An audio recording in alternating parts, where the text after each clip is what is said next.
Hill. My name is Whitney Barney. I'm with Hey, Whitney. TV. Could you start by just giving us your reaction to all that's unfolded over the last couple of weeks with Ukraine and Russia? Well, sadly, this has all been predictable. I know we all hold out hope that something like this won't happen. I myself did. That there's always, that chance that someone like Vladimir Putin will make a different decision because there are a lot of options on the table. Very sadly, he'd also been premeditating this. In other words, this contingency plan for a full-on invasion of Ukraine had been thought through, probably going back for several years. I would say most certainly to the period when the annexation of Crimea took place in 2014, because we've seen an awful lot of exercises that have been, prelude to what we've been seeing over the last few days. And of course, we've just had a whole series of exercises that were declared in the last couple of months, which were the game changer for many people like myself watching this, because it was clear that these exercises were a preparation for an offensive action or an invasion. They weren't the usual kinds of exercise that we carry out as well, which is more for defensive means, in case we come under attack.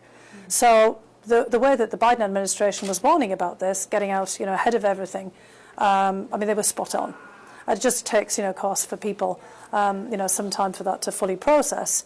And this is one of the problems of warning about events. I think we're all, well aware of how difficult it is to tell somebody to watch out on something. But if it doesn't happen, then people think, well, you were just exaggerating or this wasn't accurate. In this case, very sadly, it's proven to be true.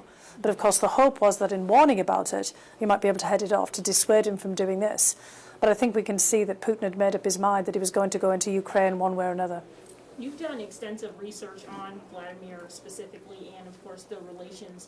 Can you tell us a little bit about that research for people who aren't as familiar and how it has really played into what's going on right now, being knowledgeable about what's going on now? Well, there are several things to bear in mind about Vladimir Putin. First of all, he's been in power now for 22 years, so it's not like he's just appeared on the scene. So a lot of us have been watching him for a very long time. And I think that there's something that holds true throughout history. If you look at people who've been in power for a very long time, they start to get deluded about their own role in history, their own role in their society. They kind of think of themselves as indispensable. And they also start to think of themselves as infallible. And so this is always a very dangerous period when someone's been in power for so long, where they start to make mistakes. And, one can say that this has been a miscalculation, although Putin, of course, will try to turn it the other way. But I think that this is at the root of some of the issues that we're looking at today. Someone who's been in power and also in a very unchecked manner for such a long time. Because over the last 22 years that he has been in power, he's recently amended the constitution to stay theoretically in power even longer, out till 2036, for example. He's a member of a political party, so there's nothing really to rein him in the political system.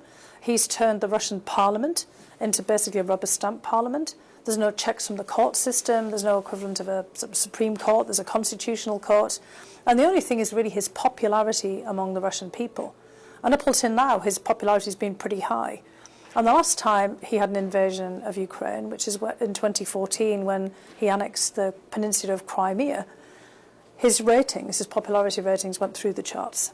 So I think he was anticipating that, particularly as a result of Russian propaganda inside of the country itself, that people will, accept what he's done, the justification for it, and that, obviously if it was a short, victorious war, and the Ukrainians were taught a lesson, that then that might assist him in his popularity. Because in 2024, he has to be re-elected to be the president. Now, I've just sort of said that, he's been kind of unchecked power, but he has to prove that he's really popular to be legitimate, because everything rides on his popularity, including his grip on the circle of people around him. And the circle of people around him are really significant here as well, because Putin is a former KGB operative. And, as they say, once in the KGB, also always in the KGB. And many of the people in his inner circle, which is a very small inner circle, are also from the intelligence and security ministries or agencies.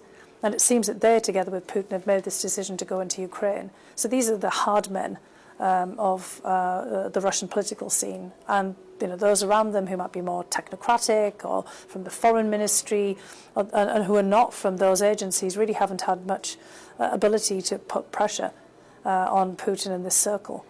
And the other thing to remember is that these guys are ruthless. So, you think back of all the things that the Russian security services have done, poisoning people, including with polonium and Novichok, clampdowns on popular dissent, all kinds of assassinations around Europe, and many of the other kind of dirty tricks, infiltration, yeah, and interference, including in our elections in 2016 and other efforts, to sway public opinion around Europe. And you start to see that this is somebody who's pretty ruthless and really wants to make sure that by whatever means that they have at their disposal, that they will be able to turn the situation to their advantage. We've already started seeing images of what's happening to civilians there in Ukraine, as well as those populations fleeing to the neighboring countries. But this is going to have a global impact. We've heard about things happening within NATO. What are your predictions for what's going to happen in the coming weeks if this continues? Well, one thing to bear in mind about what's happening in Ukraine is Ukraine has been an independent sovereign country for 30 years. So it's not like Ukraine was Taiwan, for example, in the case of China, which we've never really recognized as being independent. There's been a sort of acceptance that, okay, it has de facto independence, but it's still kind of theoretically part of, the larger Chinese political space, although, obviously that's quite different. But this then puts that in the spotlight as well. Clearly the people of Taiwan don't want to be reabsorbed back into the Chinese system. They don't see themselves like Hong Kong, for example, that was just all leased, from the British government and then turned back over again. And they're extraordinarily nervous that what Putin is doing in Ukraine, which is an independent sovereign country, could pave the way for Chinese action taken against them. There's also, if you think about around the world, pretty much every country, modern country in Africa, in South Asia, including India, Pakistan, Bangladesh, a whole host of other countries that were all kind of parts of larger entities, have only just got their independence since either World War II or quite recently in some cases since the end of the Cold War. Same in Europe. Most countries that we think of today, from Poland to Hungary, Austria and others, they became independent countries after World War I, and again more after World War II and after the Cold War. So basically what Putin is saying is that doesn't matter. I don't care if this country is independent. If it was once part of the Russian Empire, the Soviet Union, I have a right to dominate it in some fashion. So we have to start to think about this as a sort of post-colonial invasion.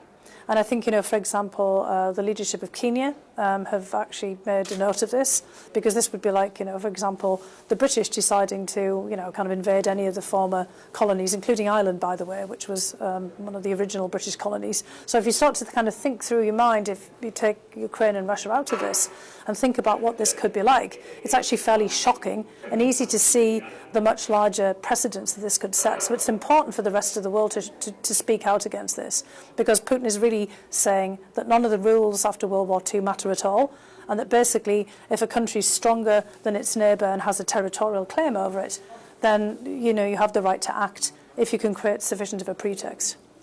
What other actions do you think should be taken in order to stop Russia from doing what it's doing? We've already seen the economic sanctions come down, but what else does the U.S. and other countries need to do in order to stop Russia? Well, I think what we have to do is really keep getting this outrage, not just moral outrage, but also with some practical effect from the rest of the world. I think we have to hold actually China to account as well, because China very clearly stood on Russia's side just in the few days leading up to the invasion. There was a major statement that was made by President Xi of China as well as President Putin on the margins of the Beijing Olympics. Now, did China know that Putin was going to invade Ukraine? Certainly the US government told them. And we've heard from the press recently that the Chinese discounted that and even told the Russians that actually the US had come to them, with this intelligence.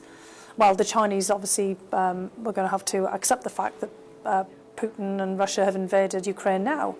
And China, for example, one of the pillars of its position in international affairs has been independence and sovereignty, precisely because it doesn't want anyone to recognize Taiwan, which broke away during the whole communist revolution from the rest of China. So we have to keep, for example, diplomatically pushing China. There are other countries that abstained in the United Nations, like India. India's got major disputes with China in the Himalayas, and of course disputes with Pakistan and other neighbours over territory and boundaries. Excuse me.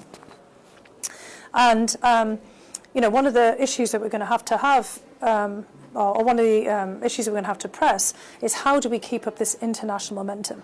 So it's not just a question of sanctions, but countries pushing back. We've seen companies, international companies that have invested in Russia, suspending their operations. Western officials, former officials, or prominent business people who've been on the boards of Russian companies stepping back. We need to see more of that. There just has to be a concerted message from the rest of the world that this isn't right. Because again, it opens up not just the proverbial Pandora's box, but a whole set of precedents that are going to be set for other countries to take similar action. And these may be smaller countries. Look, I mean, right now we've got Saudi Arabia completely clobbering Yemen and nobody's paying attention, but that's more likely to spark off these kinds of regional conflicts as well. And this is not dissimilar from what Saddam Hussein did in Iraq in 1990, not our invasion of Iraq in 2003, but in 1990 when Saddam Hussein moved into Kuwait, saying Kuwait wasn't a real country.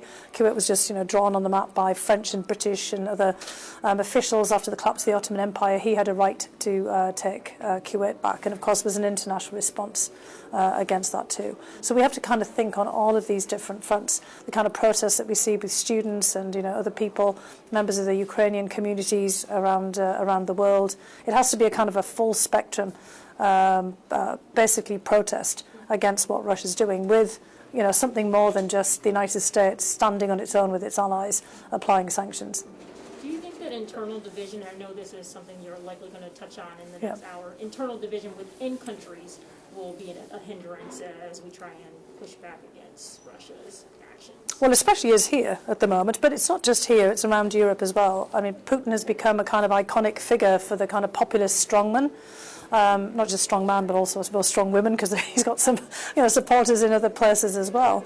But I think as this goes on, and just what's already happened, the carnage in basically Ukrainian villages and towns and major cities, all of the refugees, he's claiming that Ukraine is part of Russia and the Ukrainians and Russian are one people. So this is basically an abomination, if you think about it, and fratricide, you might even call it suicide if that's actually the case. So is that what populist strong men and women think is the outcome? I think there was an awful lot of people in the US and in Europe and more broadly who looked to Putin when he wasn't doing anything because they thought he was just flexing muscles and kind of intimidating people. But he was asserting that basically might makes right, and now we see what the consequences of this are. So I would hope that when the political figures who have basically praised Putin, and many of our political commentators look at this, that they might say, well, okay, well that actually could be one of the consequences. I mean, do we really want to see a war launched on neighbouring countries or on people that we say are basically kin to us, and yet but they don't think the same way or want the same things that we do? Because I mean, basically Putin is saying, I don't want Ukrainians to run themselves. I mean, this is totally against other people's freedom of choice and their desires to just live like they want to live. And Putin's saying, no, I don't accept that. I don't accept that you Ukrainians have the right to make choices. And so he's actually doing the exact opposite of what people here and elsewhere have said that he stands for. So I'm hoping that, just as you're saying, that the divisions within our own societies that have led some to decide to be supportive of Putin will be overcome by actually seeing the atrocities that Putin is carrying out, because this is antithetical to the reasons that people were looking to him in the first place. There's a lot of information out there. How does the average person decipher what's fact and fiction? Well, that's actually a really good question about information, because part of the war that we're in the middle of right now is a propaganda war. I would, urge people to really check and verify where that information is coming from. I mean, we've got all of the governments of Russia and Ukraine engaged in propaganda. The Russians have had a head start on everyone because, I mean, they've been interfering in our elections and our political system and other political systems for years now. Just be very careful when you're looking for information to verify the sources. What I do is I read all kinds of different things. I have a few kind of go-to sources, but I'm always very careful to then look down and say, who's this coming from? I mean, even stuff that my mum sends to me, to click. I take a strong look because I'm thinking, what's she sending to me? Where did she get this from? I always use a kind of like a GPS system. kind of basically kind of looking to figure out to orient yourself where you are.